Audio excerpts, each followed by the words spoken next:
Don Carpenter on News Talk 1270 KIML.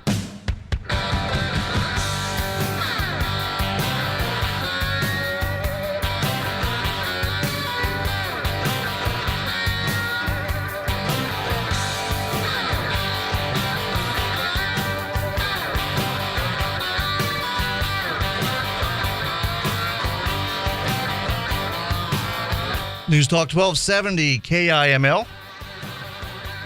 Don Carpenter Show. Hey, celebrate Valentine's Day at the Prime Rib Restaurant and Wine Cellar tomorrow, Friday the 13th, and Valentine's Day on Saturday. You can relax and enjoy their cozy yet elegant atmosphere while dining on their exquisite cuisine. Select from their tried and true prime rib, seafood, steaks, and other favorites off the regular menu. They'll have the entire regular menu for you to choose from, or choose one of the Valentine's Day specials. And while you're there, let the staff help you pick the perfect wine for whatever it is you choose. Valentine's Day at Gillette's Finest, the Prime Rib Restaurant and Wine Cellar. You'll want reservations because it's going to be busy. So call for the reservations. The Prime Rib Restaurant and Wine Cellar, 682-2944. And okay, I think we have enough time to for a couple clips before we do sports, and then I'll continue them a little bit in the next hour. Actually, you know what? I'll hold off on the president clips actually, because we have Chris joining us, and I don't want to split things up, so we'll just save those for after the top of the hour break. But we have Chris Brentel joining us, and I have one more sports-related story that I wanted to talk about. This is actually, yesterday was a big anniversary, and I'm sure you don't remember when this happened, but I actually remember when this happened. Now, do you even follow boxing at all? I mean, other than not anymore, no. No, I don't think anybody follows boxing anymore. It's probably the most corrupt sport this side of soccer. It's more corrupt than WWE. Well, and that's corrupt's not the right word, but fixed. What about fixed? Yeah. I was going to say fixed. Vince runs a pretty tight ship these days. Now, I will say WWE back in the day, there might have been some stuff going on with illegal substances and stuff, but they cleaned up. And then the old school wrestling was really bad. Yeah, I actually have a book I'm going to read. I have it on my Kindle. I just haven't gotten around to reading it, but it's the history of the NWA, the original wrestling alliance.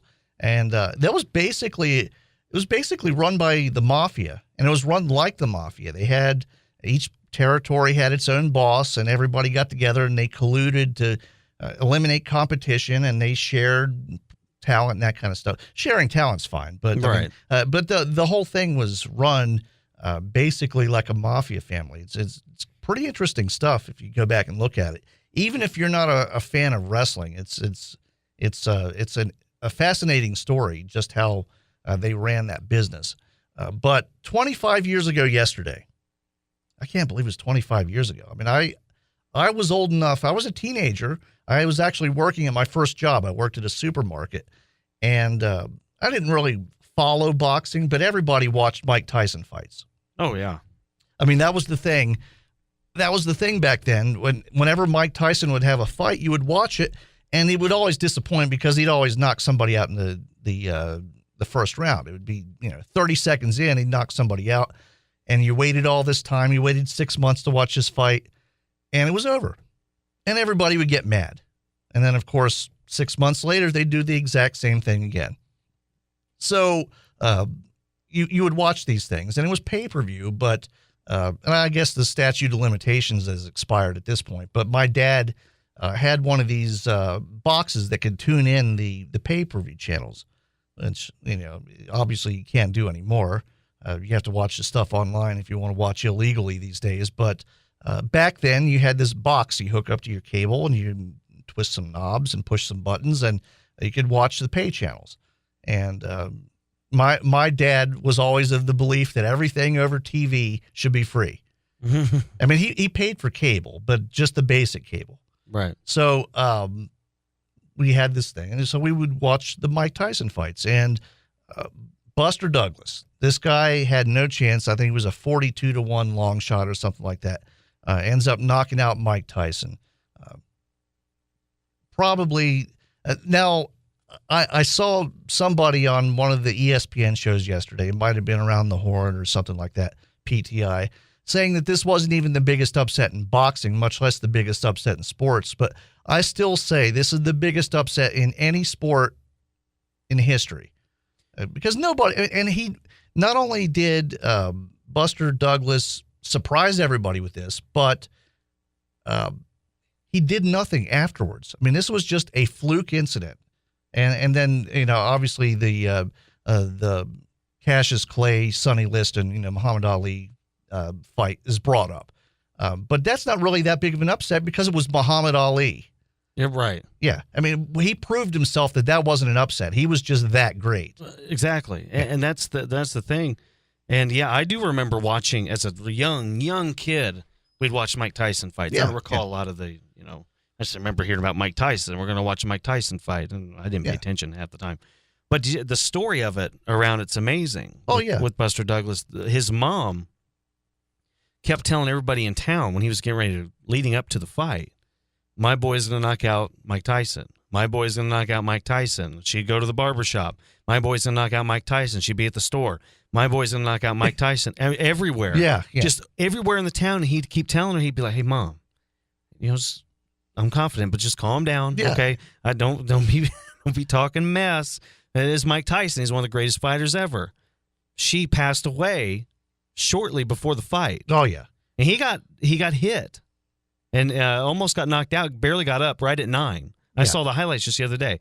Barely, I don't. It was early. It might have been. Was it round 1 or 2? I think he knocked out Tyson in the 4th round, if I'm not mistaken. I think it was later than that, but I know that Douglas got knocked down early and got up right at 9.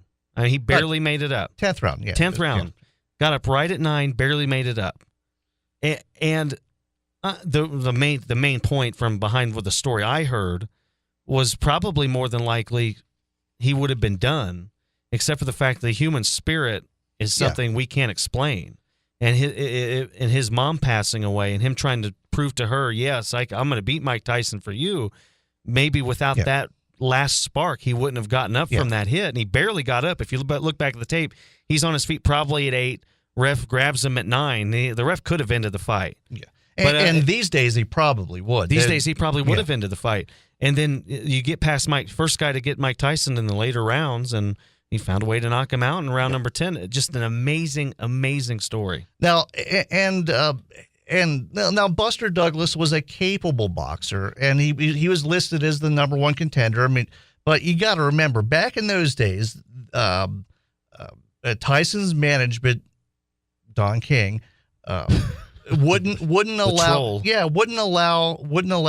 Tyson to face really tough competition. I mean, they brought in I don't want to say stiffs, because Buster Douglas is obviously a talented boxer, but they brought in people that they knew Tyson could beat quickly. I mean, it's boxing. I mean, boxing is as much like, even if it's not 100% fixed. I mean, they can do things to it's manipulation. They manipulate things. I mean, all you have to do is look at the state of boxing now, and you have guys that just won't face each other. And in any other sport, they would have done that years ago. But for some reason in boxing, it's it just that's the tradition. So it hasn't changed a whole lot since those days. But Buster Douglas was brought in as this next guy that Tyson was going to beat, and it didn't happen. It was the right place, the right time. And of course, Buster Douglas, I think he might have had maybe one title defense after that, and then immediately lost the belt. So, and then he went on. He went on. He had a little bit of a career after that, but not that successful after that. But it's one of those cases of the right place at the right time. That's why I think it's the biggest upset in any sport ever. Even bigger than the Giants beating the Patriots, the undefeated Patriots team in the Super Bowl. That's a big one. I don't even think that was a big upset, personally. Well, you go back and look at it now, and that Patriots team had some flaws. Yeah. And Eli Manning just knows how to win those big games. So I think it's a big upset, but it's nowhere on the level of because the Giants deserve to be in that Super Bowl.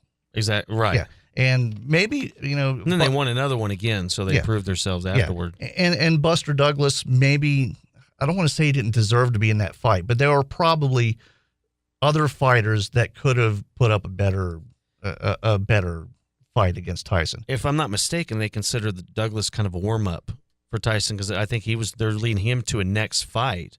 It might have been Holyfield. Yeah, I think it was a fight. It was an in-between fight. You fight Douglas, then you fight the big one. Yeah, and then they have to do a Douglas and Holyfield fight, which it just doesn't draw like that. And the funny part was that was the fight. I don't even remember. Nobody knows who. Yeah, Mike Tyson fought after that. It was the Douglas Tyson fight. Everybody remembers. Yeah, well, and of course, Mike Tyson. He that was the beginning of his decline too, because after that he had the legal troubles and went to prison for a few years, and after he got back out, they tried to do the same thing with him. They tried giving him a bunch of guys that could be easily beaten. He beat a couple of them, and then he just started losing to nobodies, and it just he sealed his own fate on that one. Yeah. And of course Tyson, the week before this, and this is one thing I still remember from hearing this on sports radio back before the fight happened.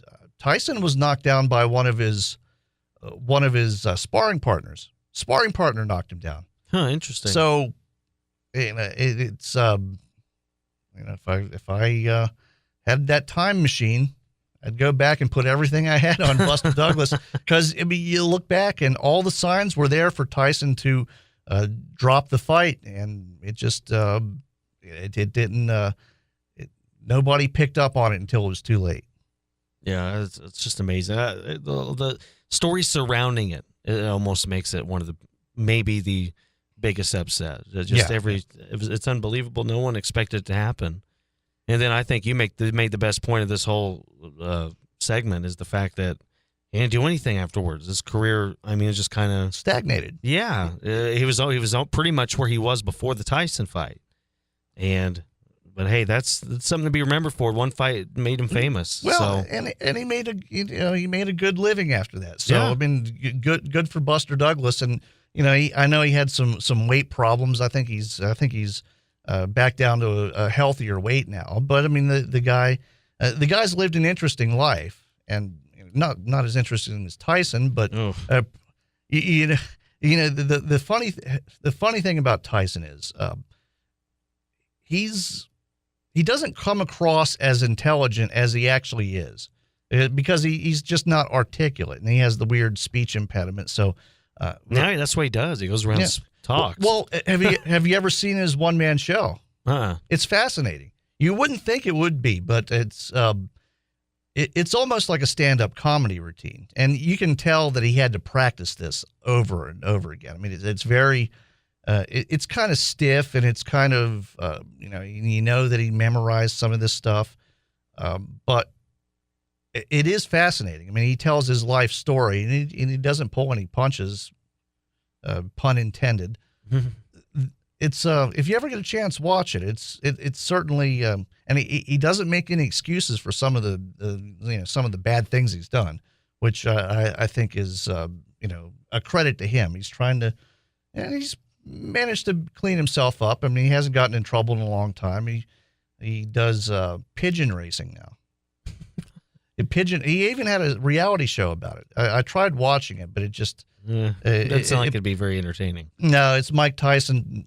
Mike Tyson raising racing pigeons, which that's interesting. It's a huge thing for him. He raises these world class racing pigeons, and that's a big thing.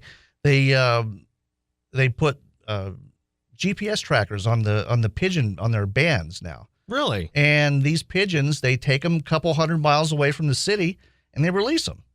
So this is what Michael Vick should do now, because Yeah. he can't get his dog fighting fix. He Yeah. should do this pigeon racing. And it's humane. And you're right. Yeah. Nothing wrong with it. Yeah. I mean, the only time I've ever seen Mike Tyson cry is talking about some pigeon that died. I don't know what it is, but Mike Tyson loves his pigeons.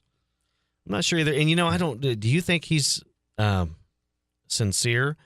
But sometimes I get the feeling that in the stuff that he talks about in his past, I feel like he's kind of sincere when he mentions becoming better. Or I think, a lot of guys I don't believe. Yeah, quite frankly, I think it's been a constant struggle for him. He's one of those guys that and look, he's done some terrible stuff. I mean, he was a bad person, but I think going to prison and that's maybe something that he saw in there or something that happened to him in there made him realize he's got to straighten himself up or he'll be dead.